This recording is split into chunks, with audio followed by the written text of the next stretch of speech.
यह किताब केवल एक सेल्फ हेल्प बुक नहीं है, बल्कि ये हमारे दिमाग के खिलाफ एक एक्शन प्लान है। लेखक का मानना है कि ज़्यादा सोचना असल में डर का एक मॉडर्न रूप है। हम सोचते इसलिए हैं ताकि हमें काम न करना पड़े।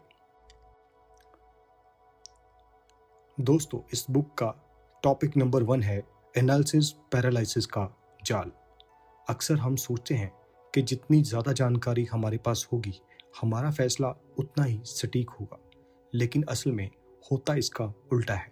बहुत ज़्यादा डेटा और ऑप्शंस हमें कंफ्यूज कर देते हैं। इसे एनालिसिस पैरालिसिस कहते हैं। किताब सुझाव देती है कि आपको किसी फैसले को भी करना हो तो उसके लिए एक डेडलाइन सेट करनी चाहिए। अगर आप 5 मिनट में फैसला ले सकते हैं तो उसके लिए 5 घंटे खराब करना सिर्फ वक्त की बर्बादी है। इस बुक का चैप्टर नंबर 2 है दोस्तों, 70% रूल का जादू। लेखक एक बहुत ही प्रैक्टिकल सलाह देते हैं जिसे 70% रूल कहा जाता है। अगर आप किसी काम को करने के लिए 70% तैयार महसूस कर रहे हैं तो कूद जाइए। 100% तैयारी कभी नहीं होती। वो जो बाकी का 30% गैप है वो आप काम करते करते सीखेंगे। परफेक्शन का इंतज़ार करना असल में प्रोक्रेस्टिनेशन का ही एक पॉलिश किया हुआ रूप है। इस बुक का चैप्टर नंबर 3 है दोस्तों, energy management versus time management. हम हमेशा टाइम मैनेजमेंट की बात करते हैं, लेकिन यह किताब एनर्जी मैनेजमेंट पर जोर देती है। सोचना हमारी मेंटल एनर्जी को चूस लेता है।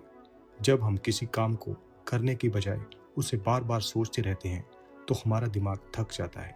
इसलिए जब आप एक्शन लेते हैं तो भले ही शरीर थके, पर दिमाग को एक संतोष मिलता है जो कि आपको और ज़्यादा काम करने के लिए प्रेरित करता है। इस बुक का चैप्टर नंबर 4 है दोस्तों, एनवायरनमेंट का रोल।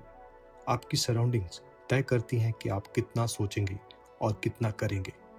अगर आपका वर्क डेस्क बिखरा हुआ है या आपके फ़ोन पर लगातार नोटिफिकेशन आ रहे हैं तो आपका दिमाग भटकता रहेगा। थिंक लेस का एक बड़ा हिस्सा है डिस्ट्रैक्शंस को ख़त्म करना। जब आपके पास ध्यान भटकाने वाली चीज़ें कम होगी तो आपके पास काम करने के अलावा और कोई रास्ता ही नहीं बचेगा। इस बुक का चैप्टर नंबर 5 है दोस्तों, फेलियर का डर और व्हाट इफ़ की बीमारी। किताब का सबसे स्ट्रॉन्ग पॉइंट ये है कि यह हमारे फियर ऑफ फेलियर को एड्रेस करती है। हम सोचते हैं क्या होगा अगर मैं फेल हो गया। लेखक इस सवाल को पलट देते हैं और पूछते हैं क्या होगा अगर तुमने कोशिश ही नहीं की। असफलता एक डेटा है, वो कोई अंत नहीं है। हर बार जब आप कुछ करते हैं और वो नहीं चलता तो आपको पता चलता है कि अगली बार क्या नहीं करना है। लेकिन जब आप सिर्फ सोचते हैं तो आप वहाँ खड़े रहते हैं जहाँ आप कल थे। इस किताब का मुख्य निष्कर्ष ये है दोस्तों, the cost of inaction is the far greater than the cost of a mistake.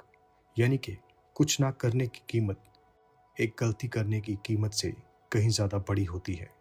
यह किताब हमें सिखाती है कि हमारे विचार केवल बादल हैं, लेकिन हमारे काम वो ज़मीन है जिस पर हम खड़े होते हैं।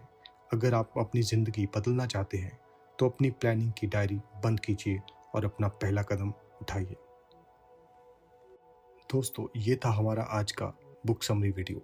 आपको ये वीडियो कैसा लगा हमें कमेंट्स में ज़रूर बताएं, और आपका एक सब्सक्राइब बटन को पुश करना हमारे लिए बहुत ही उत्साह लेकर आ सकता है। तो प्लीज़ लाइक करें, शेयर करें और चैनल को सब्सक्राइब करें। Thank you.